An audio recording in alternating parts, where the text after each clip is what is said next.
I don't know where you would start, but I started with the floor. These are just wood stir sticks that I got off of Amazon many moons ago. I think I have like 750 or something. So I decided to use these to make a miniature hardwood floor. And I'm gluing them down one by one after I've snipped off the ends to a piece of black board. The glue I'm using is just white PVA.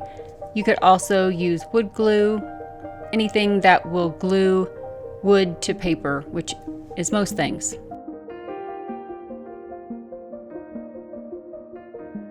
I would not use hot glue, however.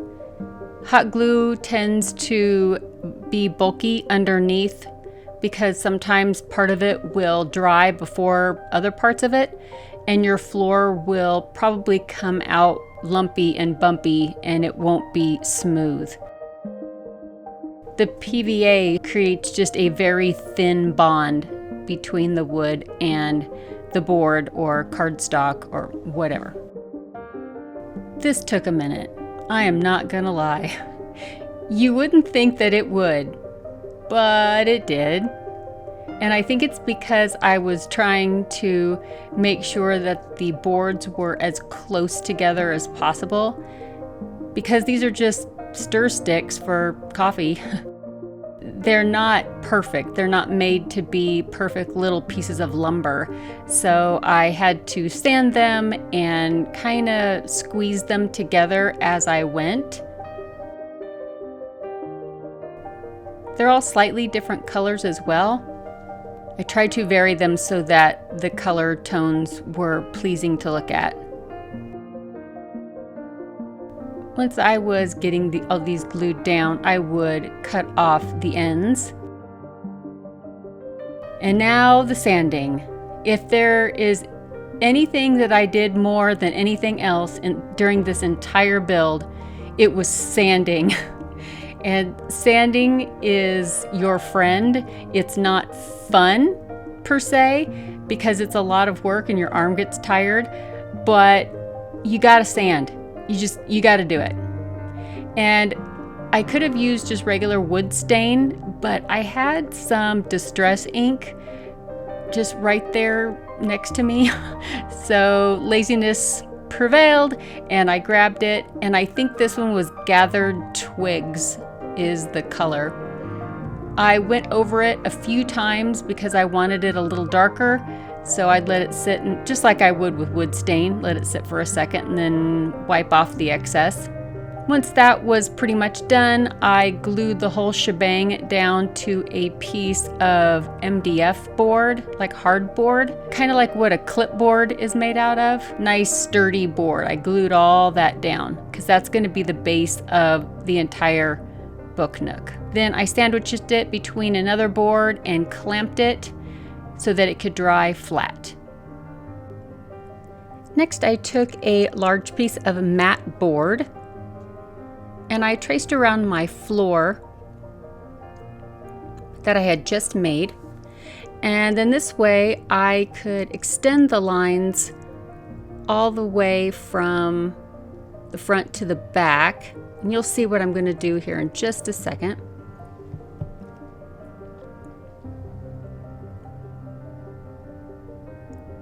Next, I took my razor knife and I scored these lines just through half of the mat board, but I didn't cut all the way through it, just halfway through on all of those lines.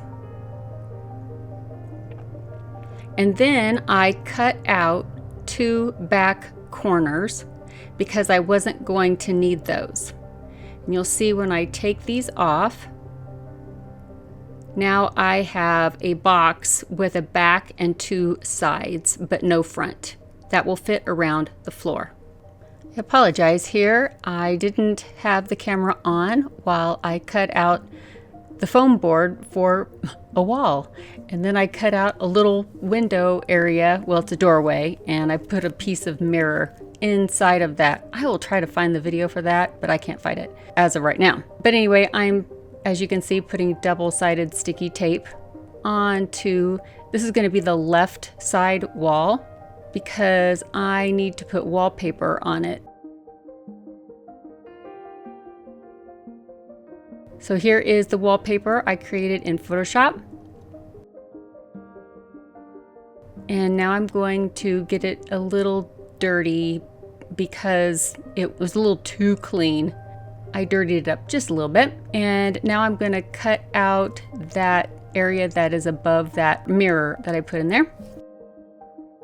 This is a piece of heavy cardstock that I cut into the shape of a doorway casing. And that just gets glued on there. The holes in the wall that I poked, also not on camera, is going to be for some lighting. And on the back side of the board, I'm cutting a channel in the foam board for the wires to go up the wall.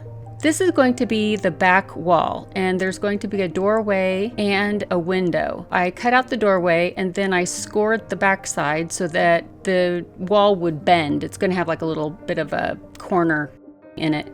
And now I'm going to cut out where the window is on that back wall. And I'm wallpapering. As you can see, I'm scoring this piece of cardstock to fit around that corner on that back wall. And I'm gluing this onto the back wall, but I end up re-wallpapering it with the other wallpaper that you just saw me put on the other wall. So that's probably what you'll see next, but this is the exact same thing that I do. I just cover it and then I cut out the window and the door. So I wanted you to see that because I don't know if I got that other part on camera. And this is another door casing that I cut out of lightweight chipboard, and I'm painting it black, and that's to go on that back doorway. And now I'm putting together the frame for the window. And this is just lightweight chipboard that I'm gluing together in a frame. And these are the little tiny window panes that I'm painting. I will put a caveat in here. I end up remaking this window because I want one with more window panes in it, more sections. But this is exactly how you make it. It would just be more window panes. But I wanted you to see how I did that. The window will be taped, double-sided sticky tape down to a piece of vellum, and that will serve as the glass in the window. And so I just tape that down, and then I use PVA to glue down the window panes. And then I cut around the vellum to cut the window away from it. And then that's when it gets glued onto that back wall over the opening that I cut earlier.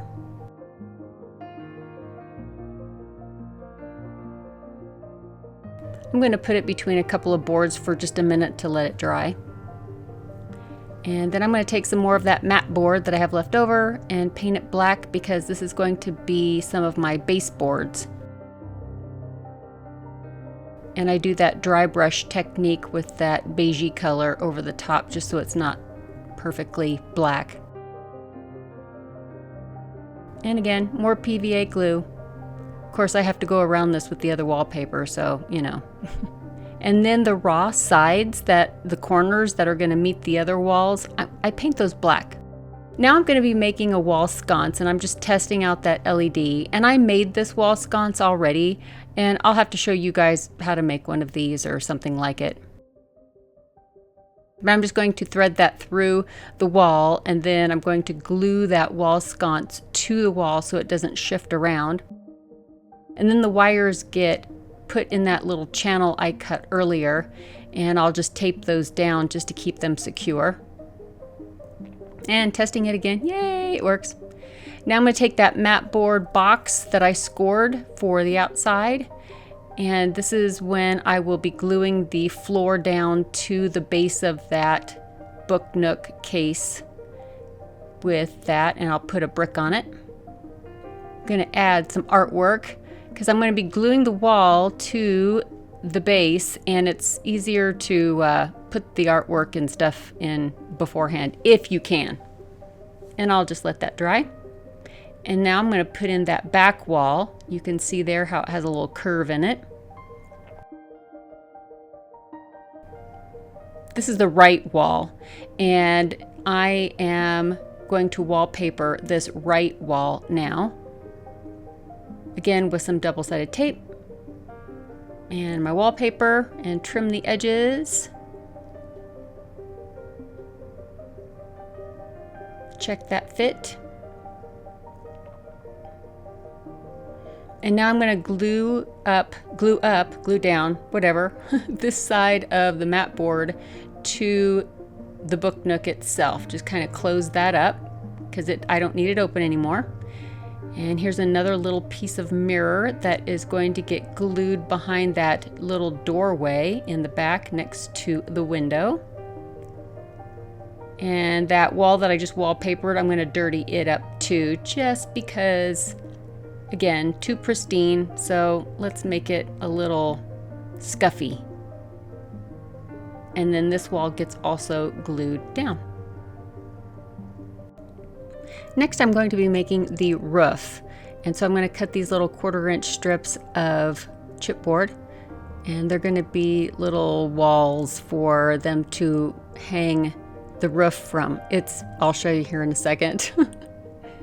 And now I'm going to take a piece of embossed paper that I thought kind of looked like an old-fashioned tin ceiling, and that will be attached to one side of this roof that is the same shape as my interior walls, and the other side I just put some regular designer cardstock on it so that it wouldn't just be plain on the other side. So this is the roof side from the inside, the ceiling side I should say, and I'm going to be attaching that embossed paper. And of course it's way too pristine, so we're going to dirty it up a little bit with some brown ink. And I'm going to take my embossing tool and a bone folder, and I'm going to be making a grid pattern over the top of this, separating this pattern into what I hope will look like ceiling tiles. And once I've got that scored, I go over it again with the ink, and hopefully that will make it kind of look like tiles. So here are those little pieces of chipboard. I'm attaching them on the opposite side of that embossed paper. And I'm just going around the perimeter, and I'm adding these little strips on their edge, and then that will form like a little wall. And there it is.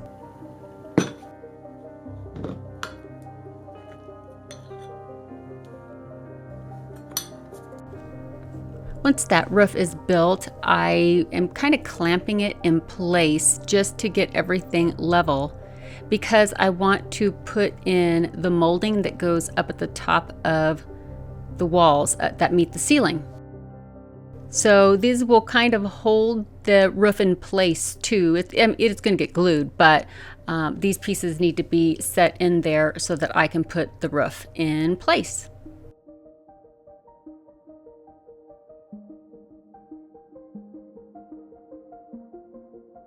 And that will be this next step. So I glue those little side walls that I built, and I lower it back down, and then it can rest against where those baseboards are because I know it's level there. Now let's make a bookcase. And you just saw the one that I showed you. This one is going to be a double bookcase. So it's like that one, except double. You'll see here in a second. All I'm using is a leftover book cover from just an old textbook that was thrown in the recycle bin.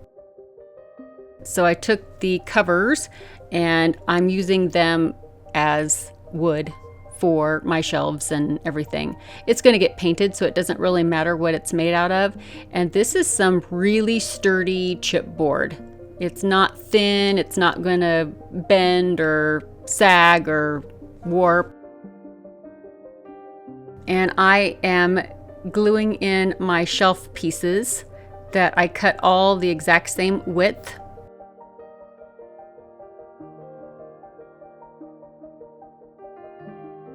And this is going to be the middle wall of the bookcase, I guess you could say. This is where I kind of stopped on the last one, adding shelves. But for this one, I'm going to add another side of shelves. So I'm going to mark that on both sides so that when I put the shelves in, they get nice and even and they won't be too cattywampus. There's going to be some cattywampusness, but it's restrained. These 1, 2, 3 blocks, these welding blocks are great because they have some weight to them, but they are perfectly 90-degree angles. I mean, that's their only job. So it's great to be able to get things level and even. And hot glue dries really fast and I can be impatient, so that's why I'm using the hot glue. Although PVA really does dry fast on chipboard. So as you can see, I'm just attaching those two together to make a double bookcase. And now I'm going to be cutting pieces for the bottom and the sides. And then I'm also going to do the same thing up at the top. It's going to have kind of like baseboards and headboards. No, that's not right. Anyway, I'm boxing in the bottom.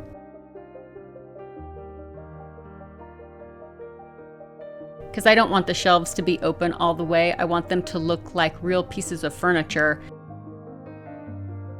At least traditional bookcases, a lot of them will have a boxed in bottom and a boxed in top.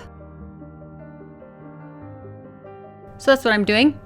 And I am building out the bottom so that everything is nice and even. And I keep checking the level. It's easy to get out of level, and if you get one thing out of level, then it can throw everything out of level. And of course these aren't going to be perfect because, you know, it's a book nook, but I'm trying to be as careful as I can be to keep everything nice and even.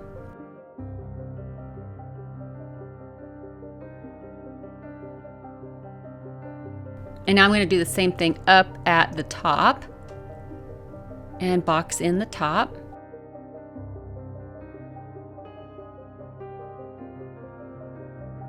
It just adds, I don't know, it's plain trim because it's just square flat, but it adds a lot. Now I'm going to add these front pieces to the front of the shelves to hide where the shelves are attached to those vertical walls, which is also something that is on a lot of bookcases.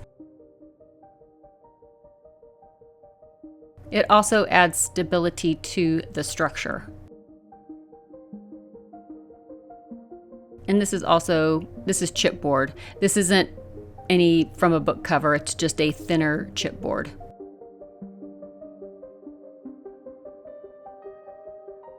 I'm just getting some of the glue off if it got out of its lane.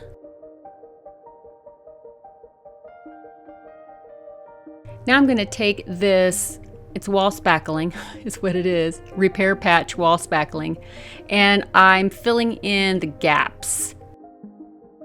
And then that way, when it gets painted, it will look like a solid piece of furniture instead of trim. Just like you would if you were making a real piece of furniture. Of course, it's going to get sanded. I think I went outside and sanded this because it's like, it's really, really dusty to sand it. So I don't think I got that on camera, but trust me, it was sanded. And now I'm adding on the top trim at the top of the bookcase. Again, checking for level. And the little side pieces. And I 45'd those so that they would meet like a picture frame.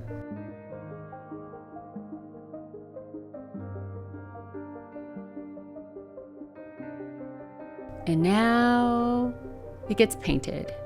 And I sanded right before this, just FYI. But the whole thing gets painted. I went ahead and went with black just because I thought it would look nice with the wallpaper and kind of becomes a, I don't know, a neutral palette.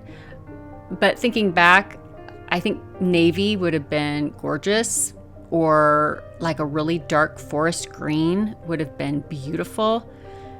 Alas, I did not do that. You can see the book cloth showing through the paint, which I kind of like that. I kind of like that texture showing through the paint.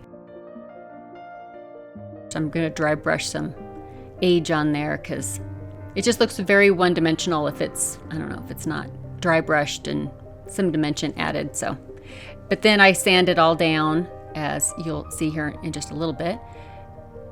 And I think it adds a nice element to it instead of just being just flat black. Gives it a little bit of age and a little bit of texture and some interest. And it looks more like a piece of furniture that has been sitting in a library for a while.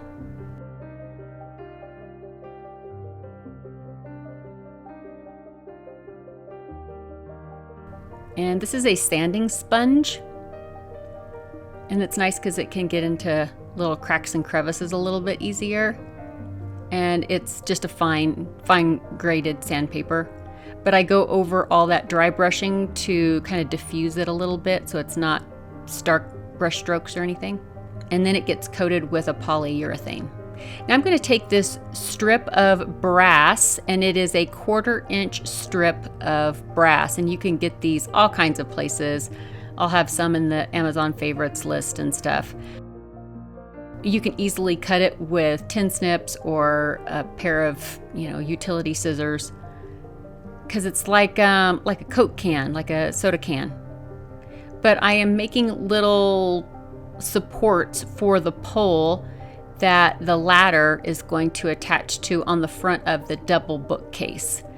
And because the pole needs to sit away from the front of the bookcase a little bit, that's why I put those little tiny shims, which is basically just pieces of painted chipboard underneath, so that those holders stand out from the front of the bookcase a little bit. It gives room for the brass pole to slide through.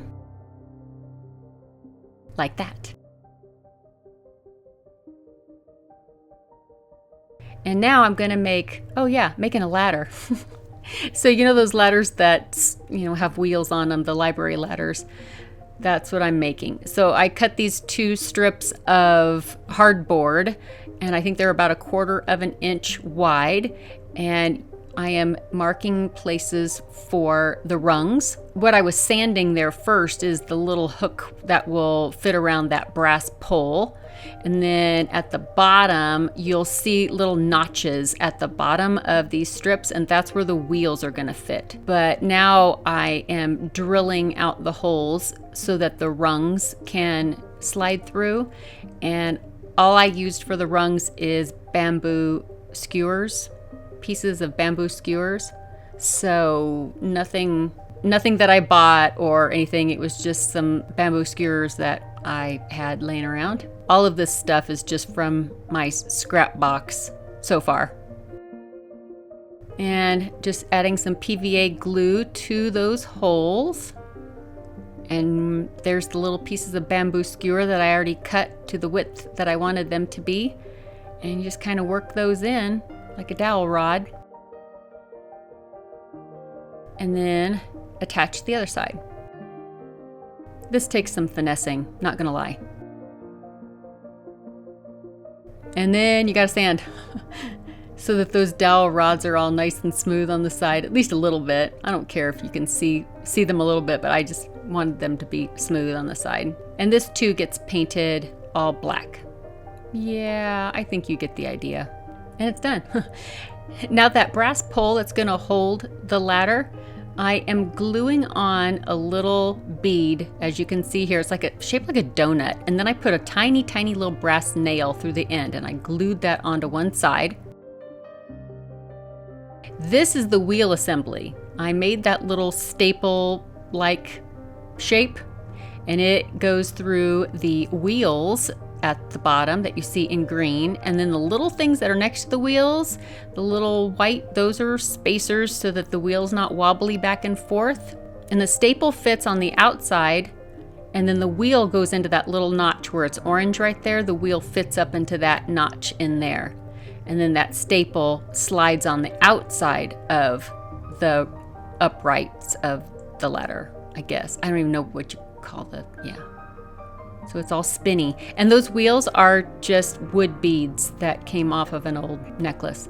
This is that same brass strip that's going to get wrapped around. Sorry, it wasn't clear, but it's going to get wrapped around and then glued, and that will hold that wheel onto the ladder at the bottom. And I should have painted these like before I put it all together, but I didn't, so we're doing it now.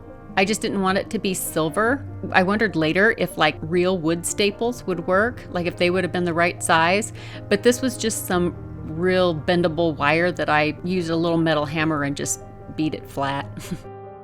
And now I'm going to add that other donut bead with a nail at the end, and that creates like little knobs that holds the brass pole. Isn't that cute? So cute. And now I'm fitting on those little brass strips that I had cut, and apparently I had forgotten that I was even on camera because I'm like, you know, nearly out of frame. I just get doing what I'm doing and totally forget that I'm supposed to be recording this. But as you can see, it kind of wraps around there and then the clamps hold it. These was some artwork that I printed out, and I'm gonna build some frames just out of thin old chipboard to go around the outside edge. And I'm using my 1/4 round cutters there because they're awesome, because they make angle cuts like lickety split. And I just cut enough pieces of chipboard to make little picture frames. And now I'm going to preliminarily glue them together, and I have this piece of masking tape that kind of sticks everything together because I wasn't sure exactly what I wanted to do. I didn't want to glue it for real yet. I just wanted to stick it together. And then I have this real skinny strip of chipboard that I'm gonna make like a little inner frame just so that it's not boring and flat. And you'll see that coming up here next. Well, it's off to the left. This is another frame that I'm making for another piece of artwork, but in the exact same way. I've got these skinny little strips that I'm gluing on top to make another layer to the frame. And this is just a flat, little teeny tiny flat frame, and I'm painting it black, and it's gonna go around a little tiny piece of art. Then everything gets painted black. Even if I paint something over the top of it or gold, you know, use gold wax or something, I usually paint it first a base color, whatever color that is. The black was there, so I figured it would go with the bookcases, if anything else, right? And I even paint the back sides. Sometimes I will just glue them to the paper and then I just cut it all out as one piece of artwork, and it makes it really easy. Pay no attention to the gold ring around. It was an experiment that I ended up not liking, so it didn't happen. This big frame, I decided to put some gold wax on it to gild it. I'm not sure if this is actually going to go up in the library or not. It ended up a little bigger than I liked. And then this smaller frame, I mixed up some yellow ochre and some crimson and made kind of a burnt orangey color to brush over the top of that black. There I am gluing the frame to that bigger piece. And I think I'm gonna weight it down with something. Yep, that's what I did. And then once that was dry, I also put some gold wax, like some rub and buff, on the top of this frame. And I like how it turned out because it has that red kind of rusty underneath it. I think it turned out kind of cool. And that gets glued on this piece of artwork. And then it gets cut out too after it is dry. And then I also paint the backs, just because if it's hanging on the wall and you're seeing it as the profile, sometimes you can see bright white if it's behind it or on the sides. So I like to paint the sides and paint the back so that it's not noticeable.